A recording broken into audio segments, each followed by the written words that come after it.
تلاوت کا مطلب یہ ہوتا ہے کہ ایک کے بعد ایک کسی چیز کا آنا، پیر پر پیر رکھنا۔ تو تلاوت قرآن پاک کا حق ہے اور ہمارا فرض ہے۔ میں آپ سے ضرور یہ عرض کرنا چاہوں گا کہ بہت سارے لوگ ایسے ہوتے ہیں کہ جنہیں اپنی جو بچپن ہوتا ہے اس میں موقع نہیں ملتا کہ وہ قرآن پاک کو پڑھ سکیں، تو جب تک سانس ہے اس وقت تک اللہ تعالیٰ نے آپ کو مہلت دی ہے۔ آج آپ کو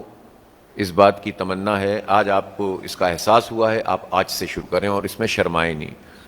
اس لیے کہ قیامت کے دن جب شرمندہ آپ ہوں گے تو وہ زیادہ بڑی شرمندگی ہے یا آج کی شرمندگی زیادہ ہے؟ تو جو بھی عمر ہو قرآن پاک کو پڑھنا سیکھیں، قاعدے سے شروع کریں، انشاءاللہ کچھ ہی عرصے میں آپ قرآن پاک پڑھنے کے قابل ہو جائیں گے۔ اور یہ اللہ تعالیٰ کی سب سے بڑی کتاب ہے۔ یا ایھا الناس قد جاءتکم موعظۃ من ربکم وشفاء لما فی الصدور وہدی ورحمۃ للمؤمنین قل بفضل اللہ وبرحمتہ فبذلک فلیفرحوا ھو خیر مما یجمعون، کہ انسانوں تمہارے لیے ایک بہترین ذکر، بہترین نصیحت آ گئی ہے، اور یہ کیا ہے؟ تمہارے رب کی طرف سے، اس میں شفا ہے، دلوں کی بیماری کی شفا ہے، اس میں ہدایت ہے، اس میں رحمت ہے مومنین کے لیے۔ اور ان سے کہہ دیجئے، نبی پاک صلی اللہ علیہ وسلم سے کہا جا رہا ہے، ان سے کہہ دیجئے کہ جو فضل اللہ تعالیٰ نے اس کتاب کی صورت میں کیا ہے اور جو رحمت نازل کی ہے، اس پر انہیں جشن منانا چاہیے کہ جتنی چیزیں دنیا میں تم جمع کرتے ہو، یہ لوگ جمع کرتے ہیں، سب سے بہتر قرآن پاک ہے۔ تو دنیا کی ہر دولت سے بڑی دولت یہ قرآن ہے، تو اس کا پہلا حق یہ ہے کہ اس کو ہم پڑھنے والے بنیں۔ اس کے بعد جب ہم اس کے پڑھنے والے بن جائیں تو اس کے ساتھ ساتھ اس کا یہ بھی حق ہے اور ہمارا فرض ہے کہ ہم اس قرآن پاک کو سمجھنے کی کوشش کریں، اس لیے کہ یہ قرآن محض تلاوت کی کتاب نہیں ہے،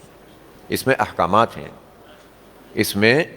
اللہ تعالیٰ نے ہمارے لیے ہدایت رکھی ہے۔ ہدایت حاصل کرنا چاہیں گے تو سمجھیں گے نہیں تو ہدایت ملے گی کیسے؟ تو جو جتنا پڑھ سکتا ہے، جو جتنا سمجھ سکتا ہے، جو جتنا اس کا علم حاصل کر سکتا ہے وہ کرے، اور اگر اتنا علم نہیں ہے تو جو علم والے ہیں ان سے پوچھیں، تفاسیر موجود ہیں اور ان تفاسیر سے آپ پڑھیں۔ حضرت مولانا سید ابو العالیٰ مودودی رحمۃ اللہ علیہ کی تفسیر تفہیم القرآن آج کے زمانے میں بھی وہ سادہ تفہیم ہے جس سے بات بہت اچھی طرح سمجھ میں آتی ہے، اور قرآن پاک کا صحیح جو منہج ہے وہ سمجھ میں آتا ہے، جو قرآن پاک ہم سے چاہتا ہے وہ سمجھ میں آتا ہے، اور اس کے جو تقاضے ہیں وہ سمجھ میں آ جاتے ہیں۔ تو قرآن پاک کی تلاوت کرنا اور قرآن پاک کو سمجھنا۔ تیسرا یہ ہے کہ جو سمجھ میں آتا جائے وہ دوسروں تک پہنچاتے جائیں۔ بلغوا عنی ولو آیہ، نبی پاک صلی اللہ علیہ وسلم نے فرمایا ایک آیت بھی مجھ سے سیکھتے ہو تو دوسروں تک پہنچا دو۔ اور یہ دین کا کام ہوتا ہی اسی طرح ہے۔ کوئی بھی آدمی یہ نہیں کہہ سکتا کہ میں عالم ہو گیا، مجھے سب پتہ چل گیا، یہ تو ہو ہی نہیں سکتا، یہ تو بحر زخار ہے، اور جتنا آپ اس میں جائیں گے اتنا ہی آپ کو معنی اس کے کھلتے چلے جائیں گے۔ تو سیکھتے جائیے، سکھاتے جائیے، پڑھتے جائیے، پڑھاتے جائیے۔ سب سے بڑی بات یہ ہے کہ اس کا پیغام دوسروں تک پہنچائیے۔ چوتھی چیز کیا ہے کہ جب آپ نے پڑھ لیا، سمجھ لیا، دوسروں تک پہنچا دیا، تو پھر اس کے بعد اس قرآن پاک کا یہ حق ہے اور ہمارا فرض ہے کہ یہ قرآن محض کچھ ایسی چیزیں نہیں ہیں کہ کچھ واعظ ہیں، کچھ نصیحتیں ہیں اور پڑھ کے آپ سنا دیں اور اس کے بعد کچھ عمل کرنے کی کوشش کر لیں۔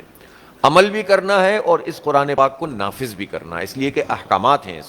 اس میں ایک نظام ہے۔ یہ قرآن بالادست ہونے کے لیے آیا ہے، زیر دست رہنے کے لیے نہیں آیا۔ ابھی دیکھیں آپ، ہم لوگ سب مسلمان ہیں، مسلمانوں کے ملکوں میں رہتے ہیں، لیکن قرآن پاک کے اتنے احکامات ہیں وہ معطل ہوئے ہیں، یعنی جن کا تعلق اجتماعی زندگی سے ہے، جن کا تعلق ریاستی زندگی سے ہے، جس کا تعلق عدالتی زندگی سے ہے۔ اگرچہ کہ ہمارے ملک میں جو قانون اور دستور ہے اس میں یہ بات لکھی ہوئی ہے کہ قرآن و سنت سے کہ برخلاف کوئی قانون سازی نہیں ہو سکتی، اور حاکمیت اعلیٰ اللہ تعالیٰ کی ہے، لیکن جو پریکٹس سسٹم ہو رہا ہے وہ سود کا نظام ہے جو اللہ اور اس کے رسول سے جنگ ہے، وہ ظلم ہے اور فساد ہے، طاقتوروں کی حکمرانی ہے، بندوق کے ذریعے سے پورا ملک چلتا ہے، جس کی لاٹھی اس کی بھینس، جاگیردار وڈیرے طاقتور لوگ، چند لوگ ہیں، پوری سوسائٹی کو انہوں نے یرغمال بنایا ہوا ہے، لوگوں کے حق کھاتے ہیں، اور اس کے نتیجے میں کیا ہوتا ہے؟ اس کے نتیجے میں پھر پورے معاشرے کے اندر ناانصافی اور ظلم اور فساد اور افراتفری ہوتی ہے، اور لوگ دین سے دور ہونے لگتے ہیں۔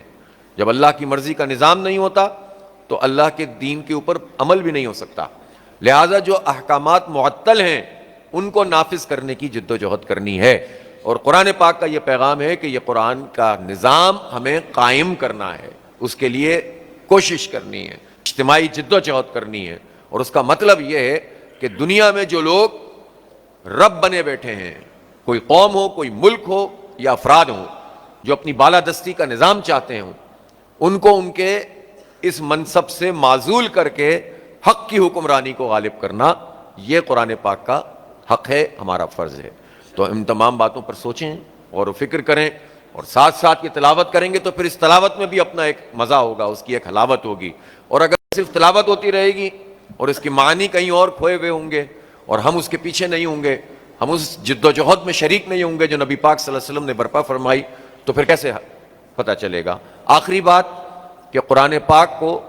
حضرت عائشہ رضی اللہ تعالیٰ عنہ سے کسی نے پوچھا کہ نبی پاک صلی اللہ علیہ وسلم کے اخلاق کیسے تھے, تو انہوں نے سوال کیا کہ تم نے قرآن نہیں پڑھا.